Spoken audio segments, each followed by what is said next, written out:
살아서 역사하시는 하나님 아버지, 오늘 하나님 말씀 사모하여 우리 여성들이 여기 이렇게 모였습니다. 진흙 두 덩어리로 남자와 여자를 동시에 만드실 수도 있었지만 남자의 갈비뼈를 취해 여자를 만들어 주신 우리들입니다. 여성의 귀한 의미를 부여해서 지어주신 우리들입니다. 그동안 우리는 어떻게 살아왔을까요? 종속적이고 억눌려서 존재 가치를 모르고 살아왔을까요? 아니면 하나님 자녀로서 당당하게 내 몫을 누리고 기쁘게 감사하며 살아왔을까요? 오늘 이 시간 하나님께서 명령하신 우리 입의 말을 어떻게 해야 할지 나누려고 합니다. 홀리 스피치를 나누려고 합니다. 자녀를 살리고 배우자를 살리고 우리 이웃과 공동체를 살리는 우리 입의 말 경건하게 잘 할 수 있도록 축복하여 주시옵소서. 예수님의 이름으로 기도드립니다. 아멘.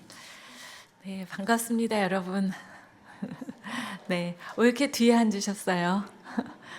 지금 괜찮으시니까 제가 뭐 화면으로도 크게 잘 보이겠습니다만 실제로 뭐 얼마나 주름이 많은지 보고 싶다 그러시면 이쪽 앞으로 오셔도 되겠습니다. 네.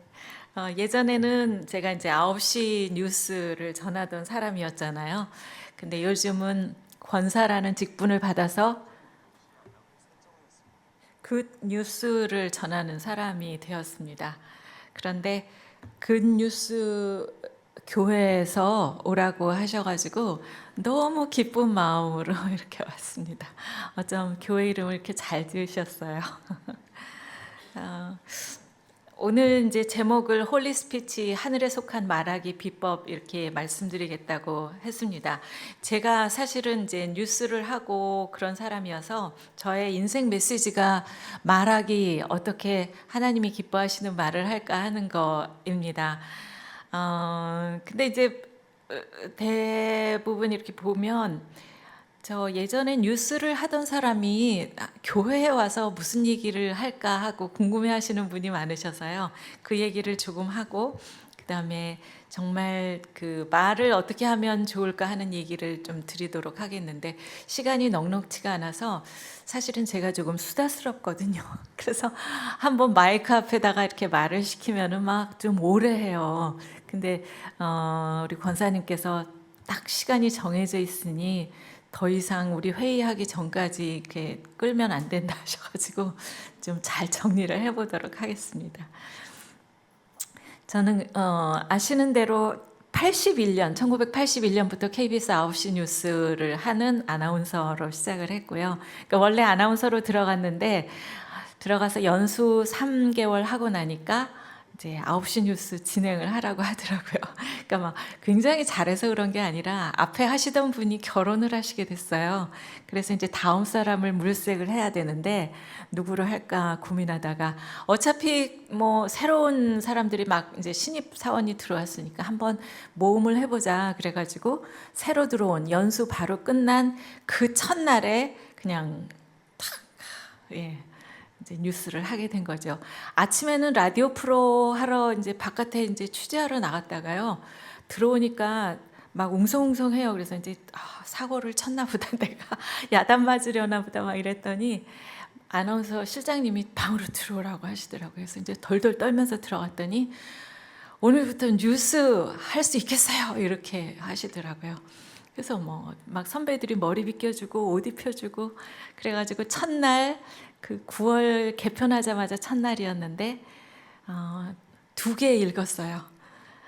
해외 소식 하나 하고 날씨하고 이렇게 그래서 저의 그 뉴스 앵커 인생이 시작됐습니다. 그래서 공동 진행하는 거를 주중에 한 7년 했나? 그리고 이제 주말에 단독으로 독립을 해서 한 5년 또 이래서 횟수로 한 12년 동안 했습니다.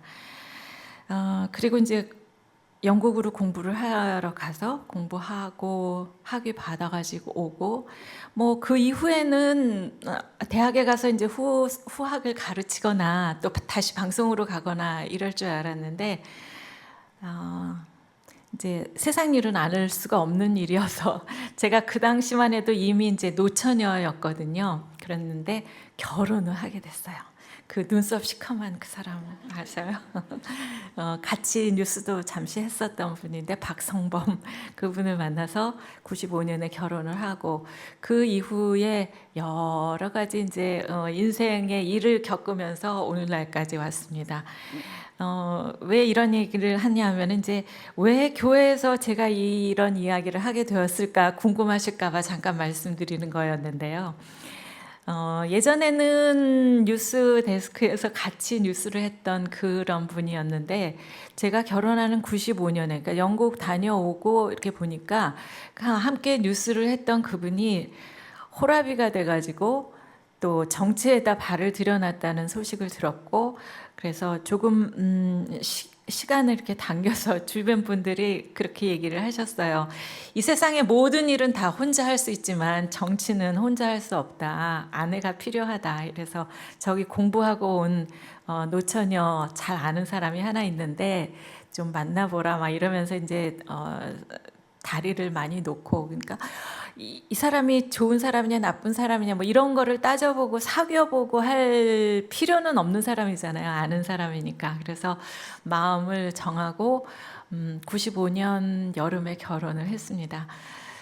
그 당시는 제가 그 정치라는 거를 잘 몰랐어요. 그래서 처음에는 이제 열심히만 도와드리면 되는 줄 알고 있었는데 96년에 처음 첫 번째 국회의원 선거가 있었고 그 이후로 4번의 선거를 거치면서 정말 이 세상에서 할 수 있는 여러 가지 경험들이 있지만 정말 놀라운 경험을 하고 이렇게 인간으로 더 성숙되고 또 신앙인으로도 더 성숙하고 그런 기회가 됐었습니다. 그래서 96년에 첫 번째, 그 다음 두 번째, 세 번째 이렇게 하고 2008년에 4번째 선거를 해야 할 때가 왔습니다. 그런데 그 당시에 현역 의원이었던 남편이 그 당에서 공천을 받지 못했어요. 공천을 줘야 출마를 하는 거거든요. 그런데 그렇게 되니까 이제 뭐 당사자는 당의 결정이니까 이제 주저앉아 있는데 제가요, 이 마누라가 한 10여 년 동안 그 지역에서 얼마나 고생을 하고 주민들하고 많이 만나고 했었는데 아니 이런 게 어딨냐 이런 생각이 드는 거예요. 그 주민들한테 물어봐서 뭐 잘했다 그러면 찍어주시는 거고 못했다 그러면은 표 안 주시면 떨어지는 건데 왜 그 제3자가 나가라 마라 하느냐 이런 생각이 들어서 제가 직접 나갔어요. 대신. 그래가지고 똑 떨어졌어요. 지금은 이렇게 웃으면서 말할 수 있지만 그 당시에는 참 어려운 문제였거든요. 저는 저대로 왜 제가 이렇게 어려운 결정을 해서 이런 결과를 가져왔나 이런 생각이 들었고 또 남편은 남편대로 그 자기 인생을 자기가 결정하지 못한 남의 결정에 의해서 이렇게 맞춰야 되는 거에 엄청난 그 힘든 그런 게 있었고요. 그리고 팩트는 선거에 떨어졌다인데요. 우리의 마음은 뭐냐면 세상이 우리를 거절했다. 또 뭐 사람들이 우리를 거부했다. 뭐 이런 그런 피해 의식과 모든 것이 이제 있어서 밖으로 나갈 수가 없었어요. 사람들을 만날 수가 없었어요. 게다가 할 일이 있나요? 뭐 찾는 사람이 있나요? 뭐 직장이 있나요? 두 사람 다 아무것도 할 일이 없으니까 수입 0 뭐 이러면서 점점 그 광야 생활로 접어들게 된 거죠. 그 어두운데 이렇게 앉아서 광야 생활을 하는데 이제 뭐 시간이 지나면서 조금씩 이제 회복이 되었죠. 이제 난 괜찮아 이러면서 지나갔는데 한 2년 가까이 지나갔는데 도저히 안 되겠더라고요. 하나님도 이러고 있는 저를 예뻐하실 것 같지 않고 뭔가 해야 될 것 같았어요. 뭘 하지? 내가 요리를 좋아하니까 요리 학원에 다시 한번 다녀볼까? 아니면 뭐 영어 학원이라도 한번 내서 그 여기 뭐 도곡동 이런데 여기 무슨 동이죠? 대치동, 도곡동 이런데 영어 학원 내면 좀 이름값을 좀 제가 해가지고 잘 되지 않을까. 그러고 이제 생각만 하고 있는데 그러다가 극동방송에서 하는 어떤 세미나에 가게 됐어요. 그게 이제 5주짜리 프로그램인데 제목이 하프타임 세미나라는 거라고 하더라고요. 하프타임 들어보셨죠? 그러니까 축구 경기 할 때 전반과 후반이 사이에 있는 게 하프타임인데, 우리 인생이 축구 경기 같아서 전반과 후반이 있어요. 그런데 모든 사람의 목적은 이 후반전 인생을 승리로 이끄는 것이라고 합니다. 그렇게 하기 위해서는 어떻게 하느냐? 중간 시간, 쉬는 시간 하프타임에 물도 마시고 전략도 짜고 하는 거라는 거예요. 그래서 우리 인생을 이제 돌아보는 겁니다. 뭐 좋은 일, 어려운 일 막 이런 고저가 있었겠죠. 그래서 내 인생을 이제 돌아보고 첫 번째 질문을 합니다. 나는 누구인가? 라고 질문합니다. 우리 같이 한번 해볼까요? 나는 누구인가? 나는 누구인가? 나는 누구인지 분명하게 알고 계세요? 뭐 모를 것도 없잖아요. 그러나 이거 너무 힘든 일이더라고요. 지나간 나의 인생을 쫙 보면서 나는 정말 어떤 사람인지, 나의 재정 상태, 나의 인간관계, 가정 문제, 나의 은사는 어디에 있는지 뭐 이런 거를 다 돌아보았어요. 그랬더니 결론으로 저는 뭐 크지도 작지도 않은 요만한 꽃병 같은 사람이라는 생각이 들었어요. 하나님이 좋은 일도 많이 주셨고 어려운 일도 많이 주셨더라고요. 좋은 일은 뭐 뉴스 아나운서 하면서 그 당시는 전 국민이 다 보아주셨습니다. 9번은. 왜냐하면 그전에는 로타리 채널이라 그래서 텔레비전까지 가야 되잖아요. 그래서 11번 틀다가도 9번이 한 번 나와요. 그리고 7번 틀다가도 9번은 한 번씩 나와요. 그런데다가 저 군부대 뭐 섬지방 이런 데는 9번밖에 안 나와요. 그래서 제가 뉴스 하던 그 시절에 군대 갔다 오신 분들은 하루 종일 훈련하고 9시에 탁 차렷 타고 9시 뉴스를 시청하셨다고 하더라고요. 그럴 정도로 이제 뭐 본의 아니게 9시 뉴스를 많이 보셨기 때문에 전 국민이 이제 기억하고 계셨고요. 그 다음에 뭐 외국 가서 공부도 하고 학위도 받아오고 또 남편 따라서 이제 쫓아다니기만 했는데도 뭐 봉사 많이 했다 뭐 그런 얘기하고 칭찬도 해주시고 좋은 일이 참 많았어요. 생각해보니 그 좋은 일이 많았을 때는 하나님께서 색색까지 물감을 꺼내셔서 이 꽃병에다가 예쁜 그림을 그리신 시간이란 걸 깨달았습니다. 그런데 좋은 일만 있었던 것은 사실 아니거든요. 저에게 꽤 고난과 시련도 있었어요. 좀 이따 그것도 말씀드려도 되겠죠? 근데 그러면 그때 하나님은 어디 계셨는가? 마치 제 살이 막 패어져 나가는 것 같은 그런 아픈 시간이었는데 그때는 가만히 생각해 보니까 물론 이제 저는 아파서 하나님 아파요 하고 울면서 하나님 어디 계세요? 저를 잊으셨어요 하고 기도했지만 돌아보니 그때는 하나님께서 그 조각칼을 꺼내 가지고요 이 꽃병에다 이렇게 홈을 파면서 무늬를 새기신 시간이라는 걸 깨달았어요. 저는 막 깎여져 나가는 아픔에 너무 힘들었지만 하나님의 시선으로 봤을 때는 이게 뭐 따로 뭐가 아니었던 거였어요. 아까 그림을 그리셨을 때도 작품 활동, 그리고 이렇게 홈을 파고 무늬를 새기는 때도 작품 활동이셨던 거죠. 신은경이라는 걸작품 하나 만들어 보시겠다고 기쁨과 축복도 주시고 고난과 시련도 주시고 하셨던 거예요. 그러니까 하나님 입장에서는 뭐 축복이다 시련이다 이런 게 아니셨던 거죠. 작품 활동이었던 거죠. 그래서 너무 이런 거였구나를 깨닫고 나서 감사했어요. 모든 것이 다 준비를 해주신 시간이었구나. 나의 후반전을 위한 준비였구나. 이런 생각을 하게 됐습니다. 두 번째 질문을 합니다. 후반전 인생 하나님을 기쁘게 하기 위해서 무슨 일을 하며 살까? 좀 기네요. 한번 해볼게요. 후반전 인생 하나님을 기쁘게 해드리기 위해서 무슨 일을 하면서 살까? 네. 그렇다고 우리가 모든 걸 다 버리고 신학 공부를 하고 목사님이 될 수는 없어요. 꼭 그렇게 하지 않으셔도 된대요. 뭐냐 하면 전반전에는 속도가 굉장히 중요했어요. 성공하고 돈도 많이 벌어야 되고 세상에 이름 알려야 되니까 막 달려왔잖아요. 그러나 후반전은 그 속도보다 더 중요한 것이 의미라는 거랍니다. 그리고 방향성이 중요한 거예요. 예전에는 세상을 향해서 어떻게 하면 높이, 어떻게 하면 많이, 어떻게 하면 멋있게 이런 것들에 관심을 가지면서 달려왔다면 이제는 포커스가 어디로? 하나님을 향하는 것이어야 한다는 거예요. 전반전에 했던 일이랑 똑같은 일 하셔도 괜찮아요. 그러나 그 방향과 의미는 하나님을 향해 있어야 한다는 거죠. 내가 무엇을 하면 하나님이 기쁘실까라고 생각하는 거예요. 여기 권사회 중에 제 친구가 한 사람이 있어요. 초등학교 때 만났던 박경옥 집사가 제 친구이거든요. 그동안 해온 일도 너무 많고 또 앞으로 할 일도 정말 너무 많은 친구라고 생각하는데 첼리스트거든요. 지금 예원학교에서 교장 선생님으로 또 활동을 하고 있는데 아마 제 친구도 이 시점에서 그 후반전 인생을 어떻게 살아갈 것인가를 많이 생각하고 있는 시점이라고 생각해요. 그러니까 우리 친구가 갑자기 첼로를 그만두고 신학 공부를 할 필요가 없다는 거죠. 여러분의 이해를 편하게 해드리기 위해서 제가 친구를 좀 팔았습니다.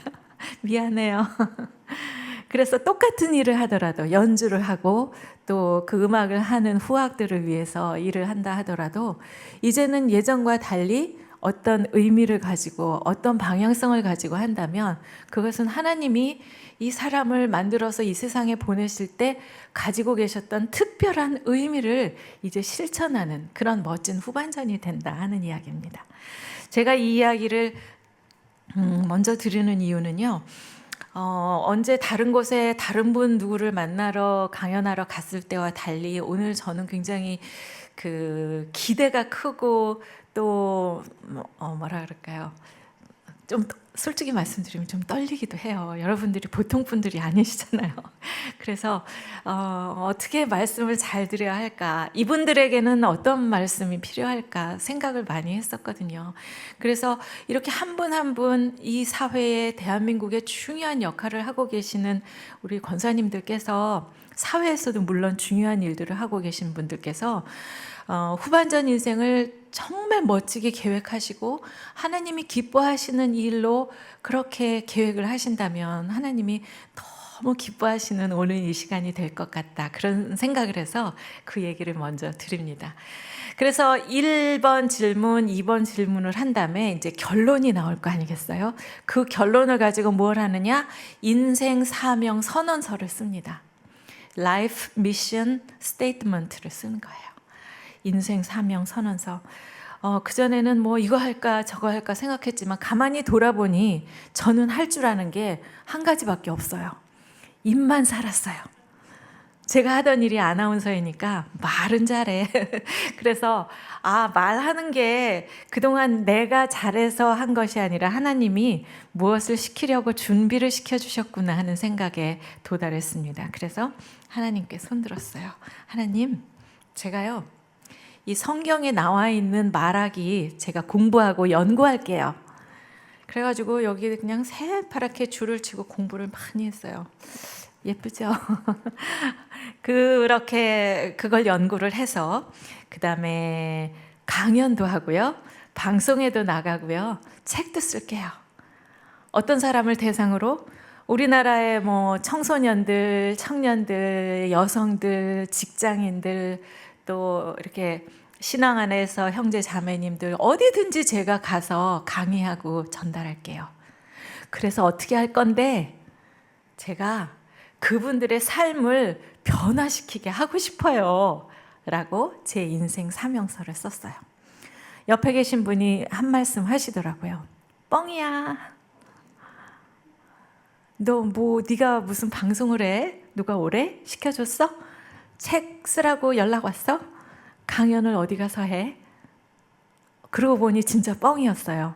저는 아까 말씀드렸죠. 세상이 거절한 사람, 사람들이 거부한 사람, 아무 일도 할 수 없었던, 아무도 찾지 않는 사람이었거든요. 네, 뻥이었어요. 그런데 그냥 뻥이 아니라 그것을 거룩한 뻥이라고 하더라고요. 나 혼자 잘 먹고 잘 살기 위해서 막 이렇게 하고 싶다, 돈 벌고 싶다, 뭐가 되고 싶다 이렇게 한 것이 아니라 우리 하나님 기뻐하게 해드리고 싶어서 뻥을 좀 쳤어요. 거룩한 뻥이죠. 그것을 좀 더 전문적인 용어로 하면 그것을 믿음이라고 하더라고요. 히브리서의 믿음장 아시죠? 믿음은 뭐요? 바라는 것의 실상이에요. 지금은 보이지 않지만 보이지 않는 것의 증거 같은 거라는 거죠. 아, 나 하나님 기쁘게 해드리고 싶어 라고 바라는 것에 실제적인 것처럼 내가 강연하고 책도 쓰고 뭐 텔레비전에 나가서도 말을 하고 보이듯이 지금은 보이지 않지만 마치 내 앞에 그 일이 일어나는 것처럼 그렇게 믿음을 가지고 막 쓴 거라는 거죠. 너무나 놀라운 일이 그 이후에 일어납니다. 5주간의 하프타임 세미나가 끝나고 그 세미나가 있었던 극동방송에서 연락이 왔어요. 간증 프로그램이 있는데 거기 출연을 해달라고 해서 나가서 막 얘기를 했어요. 그 이야기를 듣고 CTS에서 또 연락이 왔습니다. 거기서 내가 매일 기쁘게라는 간증 프로그램이 있다고 거기서 나와서 또 이야기를 하래요. 그래서 또 가서 이야기를 했어요. 그리고 CTS에서 저의 프로그램이 생긴 거예요. 7천 미라클이라는 프로그램을 하게 됐는데요. 외국에 나가 계시는 선교사님들 또 낙도 오지 이런 데서 애쓰고 계시는 미자립교회 목사님들 이런 분들 보호해드리고 도와드리고 후원해드린 그런 프로그램을 한 4, 5년 동안 진행을 했어요. 그리고 진짜 맨날 나 책 쓰고 싶어 막 이런 얘기를 하다 보니 출판사에서 연락이 돼가지고 그때 만나서 홀리 스피치라는 책을 쓰게 됐고요. 진짜 그때 굉장히 많은 책이 팔렸는데 그때 사실 한 가지 후회하는 것은 뭐냐면 이렇게 사인할 때 그 출판사 사장님이 하나님 얘기를 하면 베스트셀러는 안 됩니다 그러시더라고요. 그래서 제가 아유 괜찮아요. 저 뭐 괜찮습니다 이랬어요. 그랬더니 또 마지막에 또 그래요. 베스트셀러는 안 돼요. 이래서 아예 베스트셀러 안 되면 그냥 스테디셀러가 되면 되죠. 이랬어요. 그랬더니 진짜 아니나 다를까 한 5주 종교 부문 베스트에 올랐다가 다시는 베스트에 안 오르고 그 2012년에 나온 홀리 스피치가 지금까지 살아있어요. 요새 그런 책 없어요. 그냥 일수에 찍고 다 없어지거든요. 그래서 이제 다음번에 나오면은 이제 베스트 됩니다. 만군의 여호와의 이름으로 됩니다. 막 이렇게 선언을 하려고 지금 생각하고 있는데 최근에 책을 2권을 냈는데 요거는 정말 최근에 나온 시편 읽고 시편 쓰자라는 책이에요. 그 필사하는 책이고 묵상 글을 썼는데 이때도 사실은 베스트 됩니다. 이렇게 했는데 아직 안 되고 있어요. 그래서 이게 좀 때를 기다려야 되나 이런 생각이 들었고요. 요 앞서서 잠언 읽고 잠언 쓰자라는 필사책도 하나 냈었거든요. 그래서 지금 제 인생에 정말 중요한 책 중에 요 잠언 읽고 쓰는 책, 시편 읽고 쓰는 책을 정말 아끼고 감사하고 하면서 냈습니다. 제가 뭐 오래 계획해서 낸 책이 아니고 여러분들 왜 아까 우리 권사님이 소개해 주셨습니다마는 유튜브에 보면 성경 읽는 신권사라는 게 있어요. 우연하게 2018년부터 이제 성경을 낭독해서 이제 유튜브에 올리기 시작을 했는데 그 많은 거를 올렸는데 성경이 66권이잖아요. 6년이 걸려서 작년 9월 달에 그 66권 녹음을 마쳤어요. 올해도 했죠. 그렇게 해서 했는데 그중에서 특히 잠언하고 시편은 굉장히 많은 분들이 들어주셨어요. 자그마치 350만 회 그 조회. 아무도 안 놀라시네요. 유튜브에 300만이 넘어가는 건 굉장히 많은 거예요. 그런데 그렇게 많이 들으셨어요. 그래서 너무 놀라워서 이렇게 많이 들으시면 성경을 직접 이렇게 필사해 보시는 것도 은혜롭겠다 이런 그 마음을 주셔서 아마 성령님께서 인도해 주신 것 아닌가 생각도 듭니다만 그렇게 해서 이렇게 책을 쓰게 됐고요. 그렇게 이제 저의 삶이 진행이 되고 있습니다. 그러다 보니 정말 이 굿 뉴스를 전하는 기쁜 소식 교회에 이렇게 영광스럽게 와서 말씀을 드릴 수도 있게 됐어요. 정말 정말 감사합니다. 저는 예수 믿는 집안에서 태어나질 않았어요. 저는 이제 이남이녀의 맞이로 태어났는데 아버지는 공무원이셨고 어머니는 그냥 알뜰하게 살림하시는 엄마, 그리고 뭐 시부모님도 우리 어머니가 모시고 살았으니까 뭐 공무원 빠듯한 월급에 그렇게 힘들지는 않았어도 풍족하지는 않은 그런 살림 살으셨고, 저희는 이제 말하자면 그 유교 집안이었던 것 같아요. 그래서 우리 어머니가 시집을 갔더니 어머니의 시어머니가 너는 종갓집 맏며느리로 시집을 왔으니까 제사를 모셔야 된다. 그래서 1년에 12번 제사를 모시는 집이었어요. 그러니까 왜 없는 집 제사 돌아오듯 하다 이런 옛날 말이 있잖아요. 그래서 늘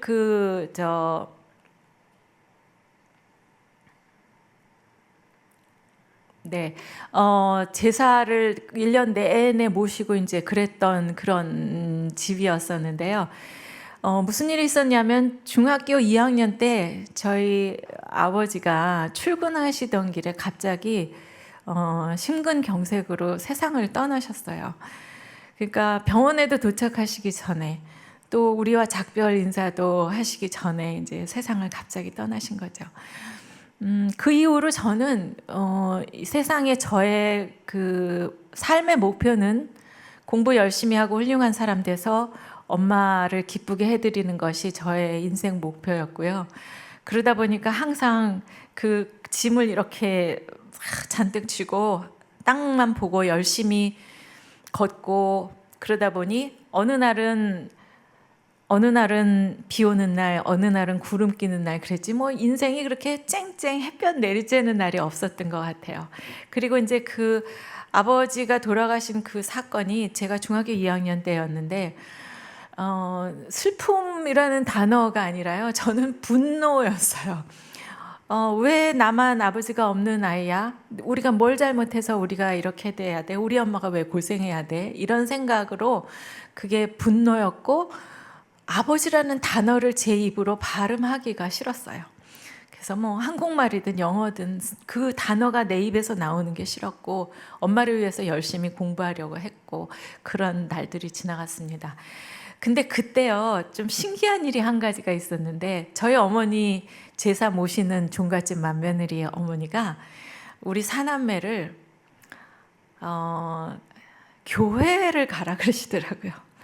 어머니는 교회가 뭔지 목사님이 뭔지 모르는 분이신데, 얘기를 들어보니까 이 애들을 어떻게 잘 키워야 되나 생각해 보니 교회에 가면 목사님이라는 분이 좋은 말씀을 많이 해주셔서 아이들이 옳은 길로 갈 수 있다, 누가 말씀을 해주셨대요. 말하자면 하나님 어린이집에다가 우리를 갖다 바뀌신 거예요. 탁월한 선택을 하신 거죠. 그래서 그때 교회 정말 재미있게 다녔어요. 지금도 찬양을 들으면 괜히 눈물이 나고요. 교회가 좋은 거는 맛있는 게 많았어요. 오늘도 점심 맛있게 드실 거죠? 네. 혹시 여기 오시는 이유가 맛있는 점심 때문은 물론 아니겠지만 그것도 또 좋은 조건 중에 하나일 수가 있어요. 그래서 제가 오늘 점심 식사를 함께 하지 못하고 갑니다 그랬더니 또 우리 권사님이 싸주신대요. 하여튼 교회는 정말 정이 넘쳐요. 그래서 그렇게 잠시 교회에 발을 들여놨지만 이후에 고등학교 가고 대학교 가고 뭐 세상에 이름 알린다 뭐 이러고 살면서 정말 교회 간 적도 없는 사람처럼 그렇게 오랫동안 시간이 지났습니다. 그러다가 제가 이제 95년에 결혼을 했는데요. 놀라운 사실은 이제 저의 결혼에 대해서 우리 신앙 안에서 특히 권사님들 계시니까 말하고 싶은 것은 제 남편이 모태 신앙이라는 사실이에요. 그래서 아닌 것 같아요? 네, 눈썹이 시커매가지고 근데 평안북도 선천이 고향이에요. 그래서 거기 아시다시피 뭐 우리나라 한경직 목사님 그런 분 태어나시고 우리나라 기독교가 처음 들어왔던 그런 지역이라서 뭐 거기 땅의 기온이 다르고 노는 물이 다른 거의 모든 그 동네 사람들이 다 예수 믿는 사람 이런 지역이었거든요. 그래서 어머니가 굉장히 신실하셨고 기도가 많이 쌓인 아들인데 그 모태 신앙이 늘 그런 것처럼 모태 뭐 외국으로 기자 생활 특파원 생활하고 다니다 보니까 꼬박꼬박 주일 성수하고 꼬박꼬박 봉사활동하고 성경 읽고 뭐 이런 거를 좀 잘 못하고 있는 상황이었더라고요. 그런데 보니 모태신앙이라는 분들은 정말 놀랍게도 그 혈관에 흐르는 피가 하나님 자식인 거예요. 아주 뼛속 깊이 하나님 아들이구나 그런 걸 느낄 때가 참 많았고요. 저희 친정어머니가 이제 결혼을 할 때 저에게 십자가 목걸이를 주시면서 하는 말씀이 너는 예수 믿는 집으로 시집을 갔으니까 너는 잔말 말고 남편 따라서 교회를 가라 그러시는 거예요. 좀 놀라웠죠. 엄마는? 그랬더니 난 내가 알아서 할 테니까 걱정 말고 하시면서 그러니까 혹시라도 제가 결혼하고 나서 아 저는 제사 믿는 집, 제사 모시는 집이에요 하면서 이런 쓸데없는 소리를 할까 봐 너는 예수 믿는 집에 가니까 당연히 그때 가풍을 따라서 남편 따라서 교회를 가라 이렇게 얘기를 해주신 거예요. 그래서 뭐 정말 무슨 장벽도 없이 무슨 어려움도 없이 고난도 없이 남편 손잡고 교회를 가기 시작했습니다. 다시 우유 먹는 아기 같은 신앙으로 교회를 가기 시작한 거죠. 근데 참 우리가 살면서 시련이나 고난이 언제 오는지 모르잖아요. 그런데 이 정치하는 남편을 만나다 보니까 아주 4년마다 딱딱 시간표를 짜가지고 고난과 시련이 오는 거예요. 그래서 결론적으로 말씀드리면 때때마다 성경 더 많이 읽고 찬양 더 많이 읽고 기도 더 많이 했다는 결론을 말씀을 드리고 싶습니다. 95년에 결혼을 하고 96년에 처음 이제 선거가 있었는데 저는 아무것도 모르잖아요. 그래가지고 이제 열심히 이제 선거 운동을 돕고 그랬는데 그 당시에 저희는 그 서울의 한가운데가 지역구였어요. 그래서 사람들이 말하기를 거기 원래 하시던 분이 너무 대단한 분이 계셔가지고 너희는 거기 가봐야 이제 백전백승이다. 그러니까 10사람한테 물어보면 9사람은 당연히 떨어진다고 말했고 한 사람은 누구냐면 가족, 친척, 친지 이런 분들이라서 왜 하필이면 그렇게 어려운 데 갔어? 강남에 가면 좋잖아. 얼굴도 잘 알려지고 그랬는데 그냥 당연히 거기 가면 그냥 무조건 되는데 뭐 이러면서 불쌍해하면서 이제 이야기를 했었습니다. 그랬는데 이제 그때 무슨 일이 있었냐면 교회도 처음 가기 시작했고 또 정말 낯선 정치하는 남편의 생활이 시작됐고 이제 그랬는데요. 거의 마지막에 합동유세라는 게 있더라고요. 예전에 이렇게 운동장에 다 모여가지고 합동유세 하는 거 있잖아요. 그 중요한 날에 뭐가 겹쳤냐면 제가 교회에서 그 부활절 칸타타를 한다고 우리 목사님과 약속을 한 날이 있었어요. 그러니까 제가 노래를 하는 게 아니고요. 그 칸타타 중간중간에 나레이션으로 그 예수님의 그 골고다 언덕 올라가신 이야기를 이렇게 하는 얘기가 있었어요. 그걸 나레이션을 부탁을 하셔서 아싸 드디어 내가 쓰임 받는구나 하고 너무너무 기뻐서 이제 하기로 했는데 그 주일날이잖아요. 근데 합동유세도 사람 많이 모이는 그 주일날 오후 3시인데 같은 날 같은 시간에 탁 겹친 거예요. 진짜 그때 생각은 하나님 나 너무 안 도와주신다 그런 생각이 들었을 정도였었어요. 그래서 이제 제 마음속에는 이제 어떻게 해야 되겠다 하는 생각도 있으면서 이제 남편이랑 먼저 의논을 했죠. 사실 저희 목사님도 우리 목사님처럼 너무 좋으신 분이시고 그러셔서 목사님 이번에 한 번만 봐주세요. 너무 중요한 일이 있어서 제가 부활절은 내년에도 오고 후년에도 오니까 그때 잘할게요. 이렇게 좀 하려고 생각은 하면서 이제 남편과 앉았죠. 여보 큰일 났어요. 이게 이렇게 해서 겹쳤답니다. 이제 얘기를 했어요. 그랬더니 이 모태신앙 남편의 입에서 정말 놀라운 말이 나왔습니다. 여보, 교회하고 약속은 하나님하고 약속이에요. 그러니까 당신은 교회 가요. 내가 알아서 잘할게. 그래도 되나? 그럴 수 있나? 내가 가서 막 응원하고 막 기도하고 막 사람들 악수하고 그래서 표를 좀 얻어야 되는데 어떻게 내가 안 가도 되나?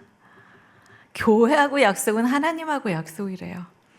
또 남편이 그렇게 말하시니까 네 알겠어요 하고 순종하고 교회 갔어요. 이제 그 찬양 사이사이에 이제 예수님의 이야기를 막 낭독을 했습니다. 근데 그 진짜 우유 먹는 아기 같은 신앙인 제가 이렇게 읽는데 갑자기 우리 예수님이 너무 불쌍하다고 생각이 된 거예요. 제 마음에. 세상에 이분은 그 먼지만큼도 죄가 없으신 분인데 십자가에 매달려서 피를 흘려야만 그 피로 우리의 죄를 단 한 번에 영원토록 씻으실 수 있는 거 아니겠어요? 그래서 그 어렵고 무서운 길을 가시는데 사람들은 그것도 모르고 채찍질하고 침을 뱉고 놀리고 당신이 유대 왕이라면서 왕이라면 왕관을 써야지 하면서 그 가시 왕관을 씌우고 피를 흘리게 하고 세상에 인간이 어떻게 이럴 수가 있지 하면서 목이 콱 메인 거예요. 그래서 잘하라고 아나운서 시켜놨는데 막 꼭꼭 하면서 읽었어요. 그랬더니 또 우리 성도님들이 또 다 은혜를 받으셔가지고 나의 죄 때문에 우리 예수님이 저 어려운 길을 가셨구나 하면서 다 눈물 흘리고 또 사흘 만에 기쁘게 부활하신 때에 이르러서는 또 눈물 닦고 막 기뻐서 또 찬양하고 그런 일이 있었답니다. 그리고 정신 차려보니까 운동장에서 무슨 일이 있었잖아요. 그래서 막 연락을 해봤어요. 10명이면 9명이 다 떨어진다고 하던 그 선거에 사람들이 20분 동안 연설을 듣고요. 다 마음이 열렸대요. 그래서 뭐라 그러길래 마음이 열렸냐 그랬더니 배지 달아주면 어디로 가서 4년 있다가 또 나타나서 또 찍어달라고 하는 사람이 국회의원인데 이 새로운 사람이 여러분 곁에서 섬기겠습니다 이랬대요. 기쁠 때나 슬플 때나 여러분 곁에서 생활 정치하고 섬기겠습니다. 뭐 그런 말을 했대요. 그렇다고 이렇게 마음이 열려? 그래서 많은 사람들의 생각이 바뀌기 시작했어요. 저는 그때 깨달았어요. 우리 둘이 앉아서 여보 나 어떡하죠? 교회하고 약속은 하나님하고 약속이니까 교회 가요. 내가 알아서 잘할게. 하는 그때에 하나님이 보셨다고 생각해요. 하나님께서 그래 너희들 어린이 같은 신앙이지만 그 말 참 고맙구나 이쁘다 내가 그 마음 받아줄게 그리고 나머지 일은 걱정하지 마 내가 알아서 다 해줄게. 그 어려운 선거에서 저희 서울에서 제일 표 많이 얻어서 당선됐습니다. 하나님이 하셨습니다. 인간은 그 짧은 20분 동안에 많은 사람의 마음을 움직일 수가 없어요. 말을 아무리 잘해도 그렇게 할 수가 없어요. 물론 말은 좀 잘하더라고요. 그래가지고 저는 절대로 말싸움은 안 하거든요. 말을 해가지고 이기는 적이 없기 때문에. 그러나 그렇게 해서 사람의 마음이 열렸다고 생각하지 않고 하나님께서 우리의 모습을 보시고 그래 이번에 내가 좀 나서보겠다. 전쟁은 여호와 하나님의 것이라는 거 시편에 너무나 많이 나와 있잖아요. 모든 것은 하나님이 하셨는데 그 처음의 선거도 하나님께서 해주셨습니다. 그래서 그때 4년 동안 아무도 기대하지 않았던 그런 선거에서 당선이 돼서 일을 했고 사실 그 다음의 선거에서는 좀 당황스럽게도 떨어졌어요. 너무너무 열심히 했음에도 불구하고. 그래서 또 더 기도하고 더 이제 생각할 수 있는 시간을 4년 동안 가졌고요. 그 다음 선거에서는 하나님께서 그러시더라고요. 그 사람들 찾아가서 굽신굽신하고 표 하나 달라고 그러기 전에 먼저 하나님께 무릎 꿇어라. 사람 100명 붙여줄게. 또 한 번 하나님께 무릎 꿇어. 그러면 1000명 붙여줄게. 먼저 그의 나라와 그의 의를 구하고 그 다음에 그와 똑같이 너희 이웃을 네 몸처럼 섬겨라. 이런 걸 가르쳐 주셨어요. 똑같이 이웃을 섬기지만 순서, 먼저 그의 나라와 그의 의를 구하는 일이 얼마나 중요한 일을 가르쳐 주셨던 거죠. 그래서 세 번째 선거에서는 아무도 기대 안 했는데 또 당선이 되었고요. 그러면서 그 시간들이 이제 지나갔습니다. 그 얘기 다 하려면 밤을 새야 돼서 언제 금요 철야 이럴 때 한 번 더 불러주세요. 네, 그렇게 하면서 그 시련과 고난도 지나가고 이렇게 지나왔습니다. 그래서 2008년에 아까 먼저 말씀드렸던 그 하프타임 세미나를 겪고 나서 정말 놀랍게 2012년 이후이니까 지금 2025년 이날까지 저는 그 제가 썼던 그 인생 사명 선언서에 썼던 그것대로 강연하고 책 쓰고 또 텔레비전에 나가서 저의 이야기를 하고 말의 중요성을 이야기하고 그렇게 지내고 있습니다.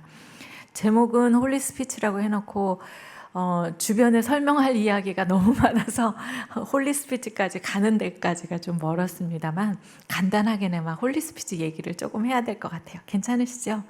오늘 밥 조금 늦게 드셔도 이해해 주세요. 홀리 스피치라는 거를 쓰는데 제가 신학을 한 사람도 아니고 저는 모태신앙도 아니어서 성경에 말하기를 어떻게 쓰셨나 이런 거를 많이 봤어요. 특히 잠언에 그 말을 어떻게 하라 하는 것이 굉장히 많이 나와 있습니다. 그래서 이제 이렇게 파랗게 줄을 치면서 공부를 했는데 그 좋은 말씀만 성경에 나와 있는 줄 알았는데 좀 마음에 불편한 얘기도 있더라고요. 뭐냐면 그 잔소리하는 마누라랑 사느니 차라리 광야에다 움막을 짓고 사는 게 낫다고 그런 말 보셨어요? 아니 성경에 왜 그런 말이 나와 있어요? 그래서 어머 이상해 이런 말이 다 있어 그랬는데 그게 한 번만 나오는 게 아니라 또 지나가다가 또 나오고 또 지나가다 또 나오고 자그마치 3번이나 그렇게 나오더라고요. 그리고 잔소리라는 것은 처마 밑에서 똑똑 떨어지는 물방울 같아서 이게 계속 떨어지면 어떻게 되겠어요? 밑에 있는 바위도 뚫을 수 있는 힘이 있거든요. 목사님, 그 아내의 잔소리가 그렇게 듣기 싫은 건가요? 여기 여성분만 많이 계셔서 네, 아니시겠죠. 근데 우리가 사실은 여성들이 그 하는 말은요 다 몸에 양약이 되는 말만 합니다. 잘 아시겠지만 다 들으면 다 도움이 되고 인생에 도움이 되는 말만 하는데 문제는 이제 타이밍, 말하는 인터네이션 그런 거에 이제 문제라는 거예요. 그래서 제가 혹시 여성분이 여기 많으니까 이렇게 편만 들고 남자분을 뭐라고 말하기 위해서 여기 온 것은 아닌데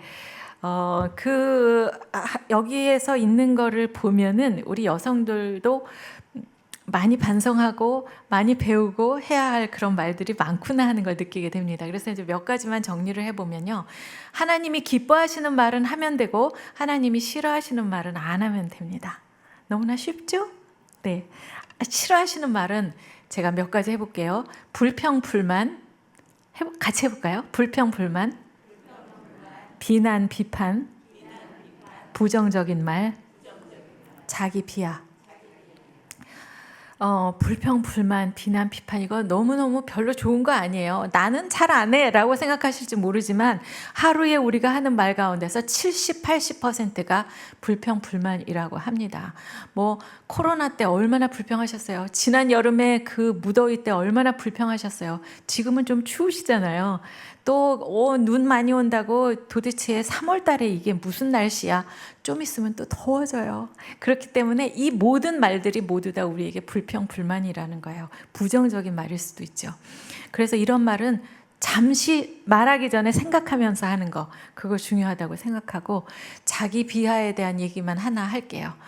앞에 나오는 불평, 불만, 비난, 비판, 부정적인 말 같은 거는 출애굽기에 너무너무 많이 나와 있어요. 모세 선생님 따라서 나온 이스라엘 백성들이 와 이제 자유다라고 나왔지만 지나다 보니 배가 고팠어요. 배가 고파 죽겠다, 목이 말라 미치겠다, 그러면서 어떤 사람은 차라리 애굽에 있을 때는 고기도 먹었다 막 그러면서 당신 모세 선생님 당신이 우리를 여기서 굶겨 죽이려고 데리고 나오셨습니까? 하면서 막 비난 비판을 막 한 거예요. 그런 일들이 하나님을 모두 다 기쁘지 않게 하신 거죠. 그래서 한 2주일 정도면 갈 수 있는 그 가나안 땅을 자그마치 이 사람들은 38년 동안 광야에서 그냥 먹다가 죽었어요. 아무 일도 안 했어요. 왜? 자신이 누구인지 모르는 사람, 자신의 정체성이 누구인지 모르는 백성들은 하나님이 안 쓰셔요. 일회용 컵도 한 번은 사용되고 세상을 끝내는데 우리가 이 세상에 태어나서 하나님이 원하시고 계획하셨던 일대로 사명을 감당하다 가지 않으면 정말 쓸모없는 그 광야에서 죽는 1세대 사람들처럼 되는 거죠. 그래서 나는 누구인가 아까 무슨 일을 하면서 하나님 기쁘게 해드릴까? 이것은 어렵게 말하면 우리의 정체성을 깨닫고 우리의 사명을 깨닫는 것입니다. 그래서 1세대들은 그걸 몰랐기 때문에 광야에서 그냥 먹다가 죽었고요. 새로 태어난 2세대들만 모세 선생님 따라서 요단강 동편까지 간 거잖아요. 그래서 그때 있었던 불평, 불만, 비난, 비판, 오늘날에도 우리 입에서는 절대로 올라오면 안 되는 말이다. 그렇게 말씀드리고 싶어요. 그 다음에 이제 그 자기 비하. 우리 요즘 많이 하는 말 중에 흙수저, 금수저 이런 이야기가 있는데요. 저는 무슨 수저냐면 흙 묻은 금수저예요. 제가 아까 말씀드렸으니까 흙 많이 묻힌 거 여러분 이미 다 알고 계시잖아요. 방송국에도 한 번에 붙지를 못했어요. 근데 그건 제 잘못이 아니었었는데 어디 M본부에 가서 했는데 처음 그 카메라 테스트 30초 하고 저를 떨어뜨렸거든요. 그건 제 잘못이 아니라 그분들의 잘못이죠. 나중에 KBS에 스타가 들어왔는데 왜 떨어뜨렸냐 그런 얘기가 있었다고 후회했다는 얘기를 확인할 수는 없어요. 그러나 그런 얘기가 있었다는 얘기를 들었을 때 저를 뽑지 않은 거는 그들의 잘못이죠. 그래서 MBC 어떡하지? 거기도 한번 떨어지고 또 T 무슨 본부가 있었는데 거기도 또 갔는데 그때 80년도에 방송 통폐합이라는 그런 일이 있어서 방송국이 없어져 버렸어요. 그래가지고 거기도 또 이제 못 가게 되고 나중에 81년 5월 달에 KBS에 들어갔는데 아마 하나님은 계획이 다 있으셨던 것 같아요. KBS가 전국에 나가잖아요. 그래서 오늘날 전국을 다녀도 그 시대의 뉴스를 봐주신 분들은 저를 꼭 기억해 주셔서 너무너무 감사하고 그렇습니다. 여하튼 그래서 그런 그 흙을 묻히는 일이 많았는데 왜 금수저라고 하느냐 하는 얘기예요. 물론 공무원이셨고 또 그렇지만 우리 부모님이 처음 저를 이 세상에 받아들고 보셨을 때 그때 얼마나 기쁘셨을까를 생각해 봤어요. 이 세상에 정말 무엇과도 바꿀 수 없는 소중한 아기를 받아들인 우리 부모님은 정말 누구와도 비교할 수 없는 기쁨과 행복을 느끼셨을 거고요. 감사하셨을 거고요. 그 순간에 저는 확실한 금수저로 태어났습니다. 여러분, 가난한 집에 태어난 아이는 요만큼 기쁘고 부잣집에서 태어난 아이는 막 1000배, 10,000배 더 기쁘고 그럴까요? 절대로 그렇지 않습니다. 태어나는 그 순간 그 부모에게는 너무나 소중한 금수저로 태어난다는 거죠. 살다 보면 흙을 묻힐 수가 있어요. 사업이 망할 수도 있고요. 부모님이 한 분 돌아가실 수도 있고 살아계신 두 분이 서로 갈라져 살 수도 있어요. 학교에 떨어질 수도 있어요. 직장에 들어가지 못할 수도 있어요. 몸에 큰 병이 찾아올 수도 있어요. 그러나 우리는 그 태어날 때 금수저였던 것은 절대로 잊으면 안 됩니다. 그리고 흙은 묻히면 좀 털면 돼요. 그래서 우리 다음 세대, 우리 자녀들, 다음 또 손주, 손녀들한테 꼭 그 얘기는 해주셨으면 좋겠습니다. 너는 금수저로 태어났어. 그리고 무엇보다 중요한 것은 너는 아름다운 하나님의 자녀잖아. 어디다 그걸 비유할 수 있겠니? 너는 평생 쭉 금수저야 라는 거를 꼭 말씀해 주시길 바라겠어요. 그래서 이런 부정적인 이야기, 자기 비하의 이야기는 안 하는 게 좋을 것 같고요. 그럼 어떤 얘기를 하고 살면 좋으냐? 5가지만 꼽아보겠습니다. 감사, 한번 같이 해보세요. 감사, 칭찬, 기도, 찬양, 축복. 너무 많이 잘 아는 얘기시니까 간단간단히. 감사는 3가지로 합니다. 작은 일에도 감사, 감사할 수 없는 것도 감사, 그 다음에 미리 감사. 네. 작은 일에 감사하면 하루에도 감사가 너무 많고요. 또 장미꽃도 감사하지만 장미꽃 가시도 감사하면 감사할 게 너무 많아요. 제가 강의 다니면서 저는 방송국 3군데 붙어서 그 중에 하나 골라서 갔습니다. 이렇게 말하면 아마 속으로 아우 재수없어 이렇게 했을 수도 있어요. 그런데 청소년들한테 청년들한테 제가 그 3번 떨어지고 3번째 가서 붙은 얘기하면 그렇게 좋아할 수가 없어요. 아니 내가 떨어졌다는데 왜들 그렇게 좋아하는지. 또 학교도 또 2차 대학을 갔어요. 다 떨어져가지고. 그런 얘기하면 이 친구들이 무척 기뻐하더라고요. 그래서 그런 생각을 했습니다. 감사할 수 없는 저의 지난 날이 또 어떤 사람에게 용기가 된다면 아이고 그거 왜 말 못하겠어 이런 생각이 들었습니다. 그래서 그것도 좋고 또 이렇게 기쁜 소식 교회에서 초대를 해주시면 저는 그날부터 너무너무 감사했거든요. 미리 감사하니까 이렇게 좋은 분들을 여기서 만나고. 왜 여기는 졸거나 주무시는 분이 한 분도 안 계세요? 네, 아유 정말 너무 대단하시다. 그러니 그렇게 자녀들도 잘 키우시고 막 좋은 대학 보내시고 아유 정말 훌륭하십니다. 네, 너무너무 대단하세요. 잠도 깰 겸 저도 마지막 힘을 내도록 박수 한번. 네, 여러분 스스로에게 박수. 여러분들이 뭐 재정적으로나 사회에 훌륭하셔서 자녀 잘 키우셨겠지만 무엇보다도 그 잘 자란 자녀는 여러분이 하나님을 첫 번째 자리에 모시고 그 하나님의 자녀로서 잘 키우신 덕이라고 생각이 돼요. 네. 너무너무 존경합니다. 그러고요. 칭찬도 3가지인데 잘한 일에 대해서는 잘했어요. 별로 잘한 게 없을 때는 아예 이렇게 엄지손을 올리고요. 한번 해보세요. 훌륭해요. 훌륭해요. 그렇게. 이렇게 재미있는 시간에 교회 와서 목요일 오전 시간을 다 교회에서 쓰시는 여러분들 훌륭합니다. 네, 훌륭하십니다. 그렇게 하시고 그 다음에 칭찬 중에 이제 미리 불러주기라는 게 있는데요. 자녀들이 앞으로 뭐가 되고 싶다 이런 게 있으면 미리 불러주세요. 그래서 그 유대인들은 요만한 아기 때부터 얘 아기가 예뻐요. 이름이 누구예요? 그러면 얘는 변호사 요셉이고요. 얘는 의사 다니엘입니다. 이렇게 얘기를 한대요. 누가 그런 거 물어봤어요. 이렇게 애가 커서 뭐가 될지 어떻게 알아요? 그런데 그 엄마는 그렇게 하면서 그 아이를 또 세상에 선한 영향력을 끼칠 뭐 그런 엄마가 원하는 그런 걸로 키우신다 그런 얘기였죠. 그래서 공부 왜 안 하냐 이런 얘기 하기 전에 그 아이에게 하고 싶다고 하는 거, 야 그렇게 해가지고 너 의사 어떻게 되니? 그렇게 생각하시지 마시고 의사 아무개야 이렇게 계속 불러주시면서 키우시면 좋다고 하더라고요.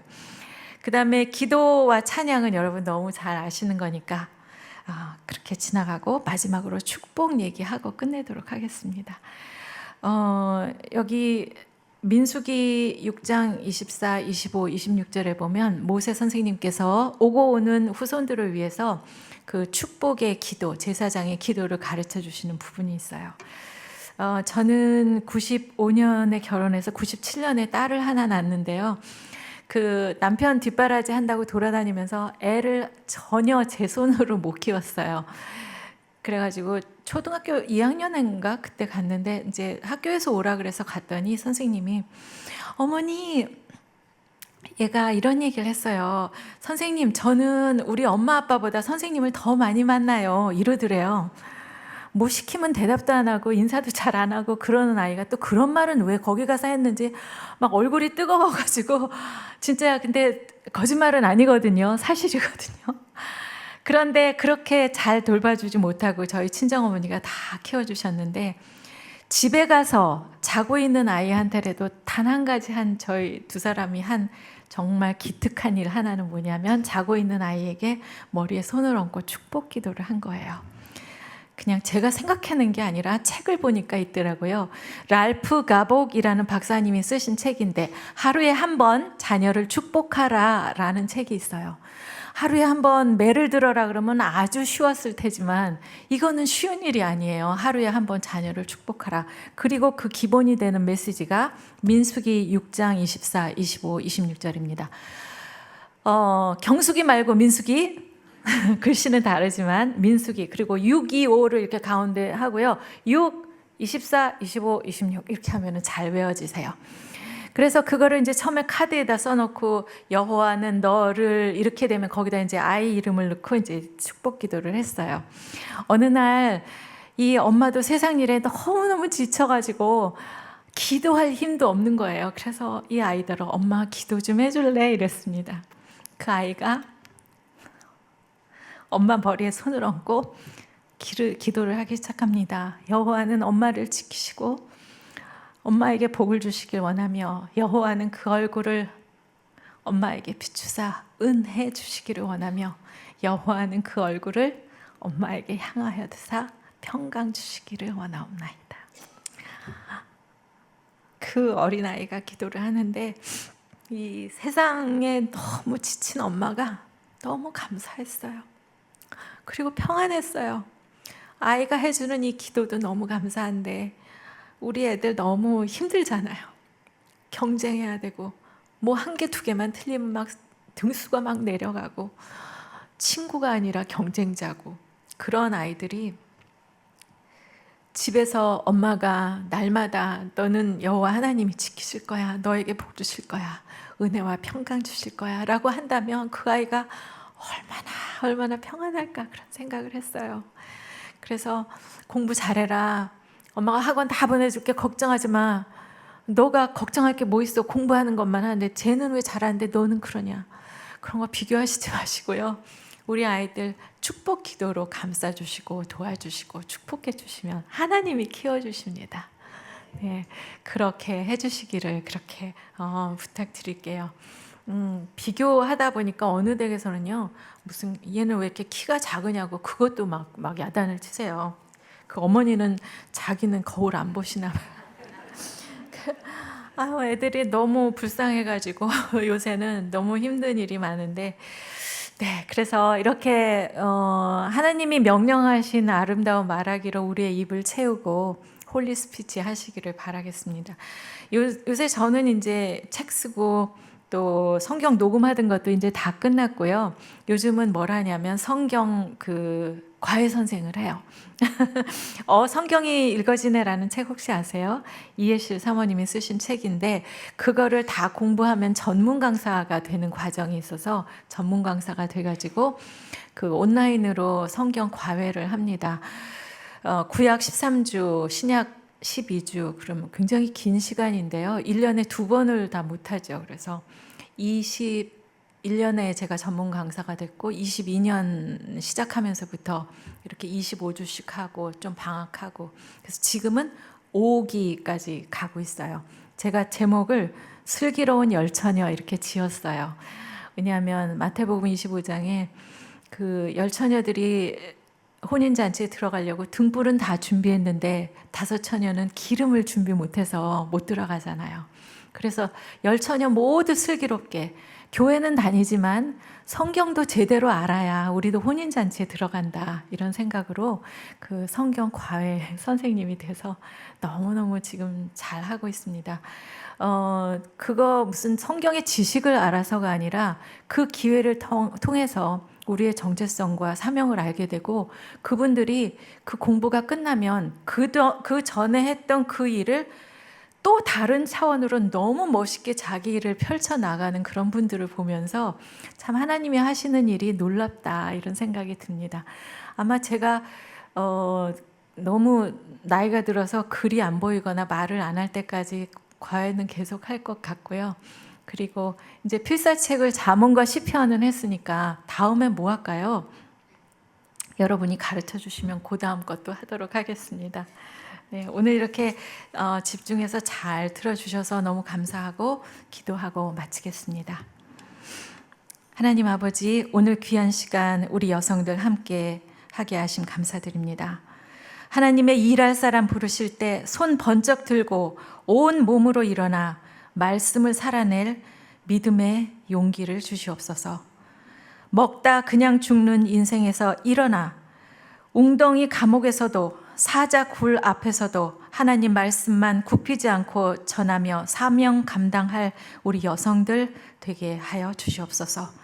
정의를 보았을 때 주저하지 않고 사회의 아픔을 보았을 때 지나치지 않고 미래의 이 나라를 이끌어갈 다음 세대 외면하지 않고 세미한 하나님의 음성 따라 사명 감당하며 살게 하여 주시옵소서.